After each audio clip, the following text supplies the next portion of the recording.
the works sort of tread the middle ground between architecture and art and design. So I kind of enjoy to occupy that space, if you see what I mean. So it's not, it's not the space that an architect occupies, it's not the space that an architect occupies, but it's kind of the middle ground.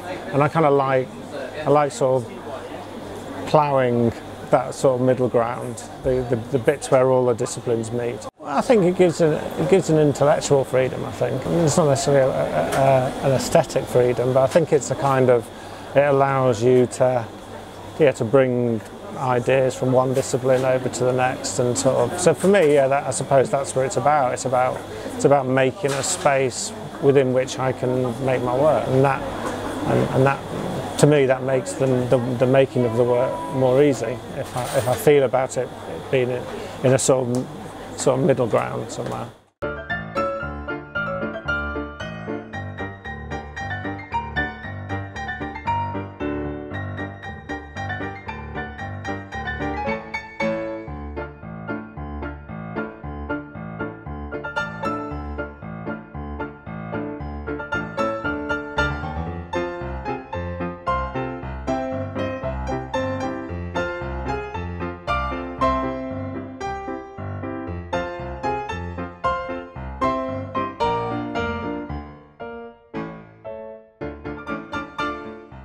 All the boards are uniquely printed in the studio in London. Yeah, and there's like a small team of assistants that print and then do the installations as well. So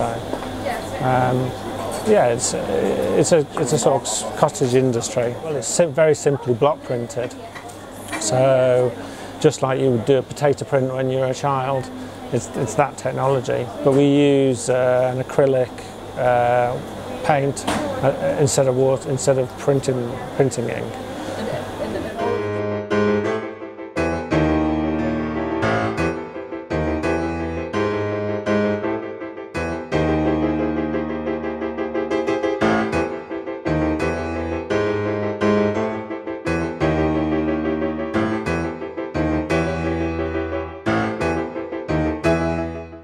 I like it to give somebody.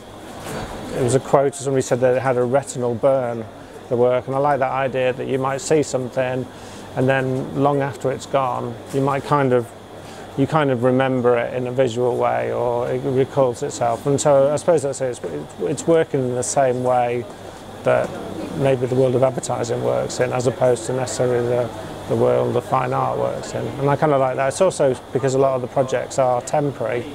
And so I like I'm keen that long after the work might have gone, somebody might be walking past an area where we did have a work, and they kind of remember it or something, or they can recall it or something because of the way it works, because it's a very graphic, sort of memorable image. So yeah, I mean that's important to me then.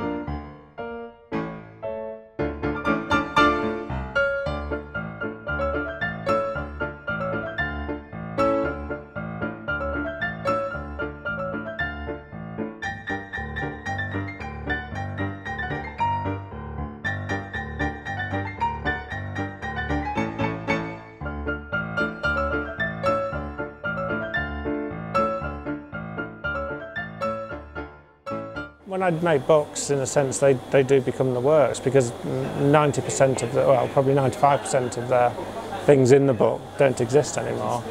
And so it is strange, but yeah, either the work exists as photographs or it exists as a memory, and that's it really, because not really many of these objects are around anymore. So yeah, so the design of the book was important to me. I suppose I wanted this book to have a little bit more insight into maybe the way the projects are made or something than the first book I did, whereas that concentrated very much on the end product, whereas I kind of wanted to lift the lid a little bit on the sort of practicalities and the sort of printing in the studio and that sort of aspect of the book. The assistants that I work with, there's been opportunity for them to get involved in the book, you know, as you say, through whether it's emails or even sketches, and so kind of hopefully that shows again that that my practice isn't like a solo practice. There's a lot of conversations, there's a lot of yeah, there's a lot of sort of discussions about way projects should go or whether they should change in one way or another, and yeah, and hopefully that comes across in the book. Doing another very big project in Seoul, which we're going to be starting in about a month's time, which is an enormous sort of ivy pattern, which we're actually directly we're printing onto the outside of a big skyscraper. So that's a big project. It's going to be the whole building. So that would probably take 12 months, I would imagine, to do.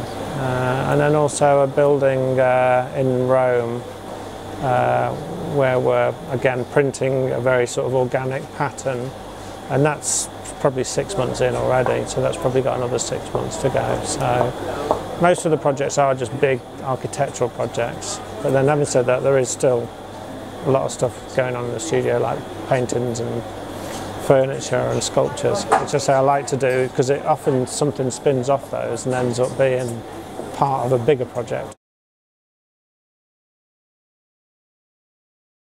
I kind of like it, really. Yeah, I don't necessarily like the idea that these things sit around forever. I'm kind of interested in art that has a sort of fleeting moment, really. You know, and the idea of something is often more interesting than the thing, anyway, I think. So, no, I kind of enjoy that. It's almost a relief that it's kind of done and it's gone. Like at the moment, it's sort of strange, I was telling you today, but we're in the middle of starting to build a house in a studio, and I'm a little bit nervous about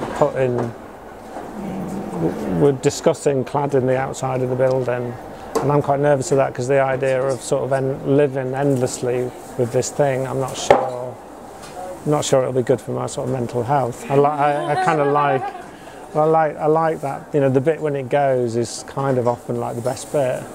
And then you can just, and also then you can just think, all right, what we're going to do next.